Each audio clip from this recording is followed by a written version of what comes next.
Pendant des décennies, l'Europe a largement dépendu des États-Unis pour sa sécurité.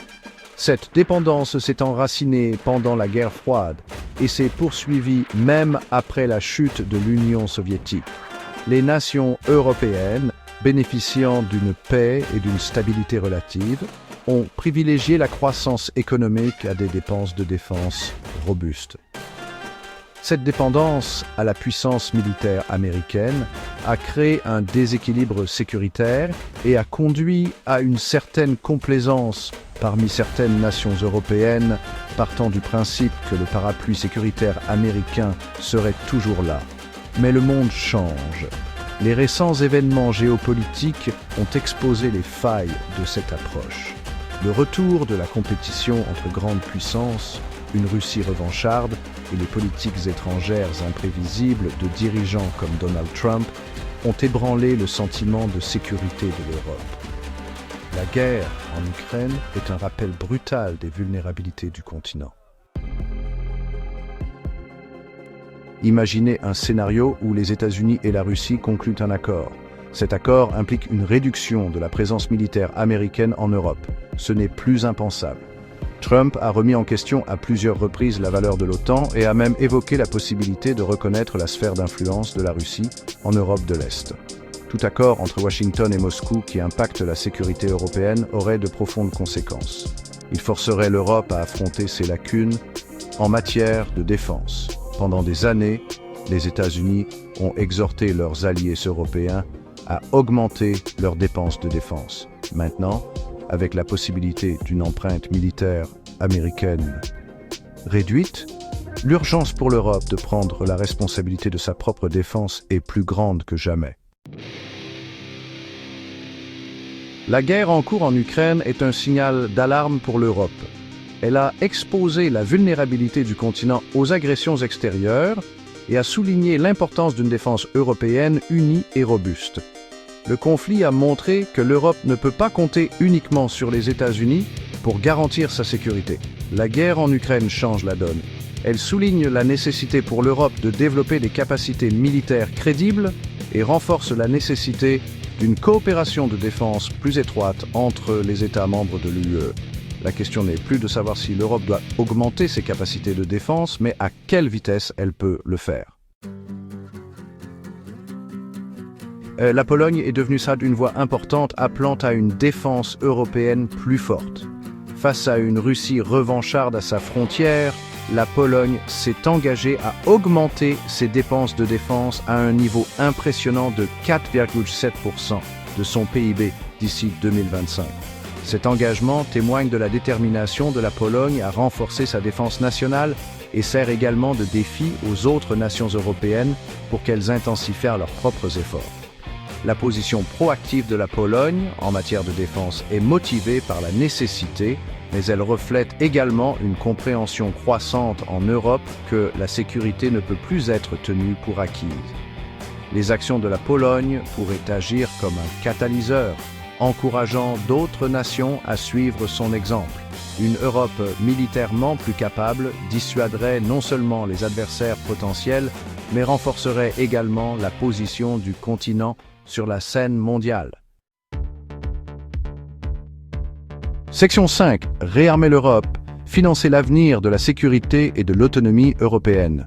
Le renforcement de la défense européenne nécessite des investissements importants. La Commission européenne a reconnu ce besoin en lançant l'ambitieux programme Réarmer l'Europe. Cette initiative vise à soutenir l'industrie européenne de la défense et à améliorer les capacités militaires du continent. Le programme financera la recherche et le développement de nouvelles technologies de défense et soutiendra la modernisation des équipements militaires existants. Le programme Réarmer l'Europe est une étape cruciale vers une défense européenne plus autonome. Cependant, le financement n'est qu'une partie de l'équation. Les nations européennes doivent surmonter les divisions internes pour développer une stratégie de défense cohérente et doivent également aborder la question de l'interopérabilité des équipements. Section 6. Un parapluie nucléaire pour l'Europe. La proposition controversée de la France. La France, seul État membre de l'UE doté d'armes nucléaires, a présenté une proposition audacieuse étendre son parapluie nucléaire à l'ensemble de l'Union européenne. Cette proposition a suscité un débat, certains pays saluant la garantie de sécurité supplémentaire, tandis que d'autres expriment des inquiétudes quant à ses implications. La proposition de la France met en évidence le sentiment croissant de malaise en Europe et souligne la nécessité d'une discussion sérieuse sur l'architecture de sécurité du continent. Bien que l'idée d'une dissuasion nucléaire européenne reste controversée, elle démontre jusqu'où certains pays sont prêts à aller pour assurer leur sécurité dans un monde de plus en plus incertain. Section 7. Une maison divisée. Surmonter les défis internes pour forger une défense unifiée. Malgré le sentiment d'urgence croissant, forger une défense européenne véritablement unifiée reste un défi. Les divisions internes au sein de l'UE, les perceptions différentes des menaces et les niveaux variables de dépenses militaires créent des obstacles à une stratégie de défense cohérente. Pour que l'Europe puisse contrer efficacement les menaces émergentes, elle doit surmonter ces défis internes et présenter un front uni. Construire une défense européenne commune nécessitera de surmonter la méfiance historique et les intérêts nationaux. Cela nécessitera également des compromis et un partage des charges entre les États membres. Section 8. L'effet Trump, alliances tendues et la poussée vers l'autonomie européenne. La présidence Trump a été une période tumultueuse pour les relations transatlantiques. Les politiques, l'Amérique d'abord de Trump, son scepticisme envers l'OTAN et ses décisions imprévisibles en matière de politique étrangère ont mis à rude épreuve les relations avec les alliés européens. Ces actions ont également servi de catalyseur pour que l'UE recherche une plus grande autonomie stratégique. L'approche de Trump en matière de sécurité européenne a été un signal d'alarme. Elle a forcé l'Europe à se confronter à la réalité inconfortable qu'elle ne peut plus tenir pour acquises les garanties de sécurité américaines.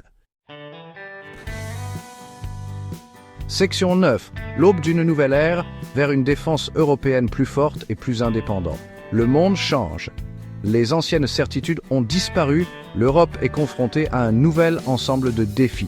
Ces défis exigent une nouvelle approche de la sécurité. Cette nouvelle approche doit être fondée sur l'autonomie stratégique et la volonté d'investir dans la défense. Le chemin vers une défense européenne véritablement indépendante et capable sera long et complexe.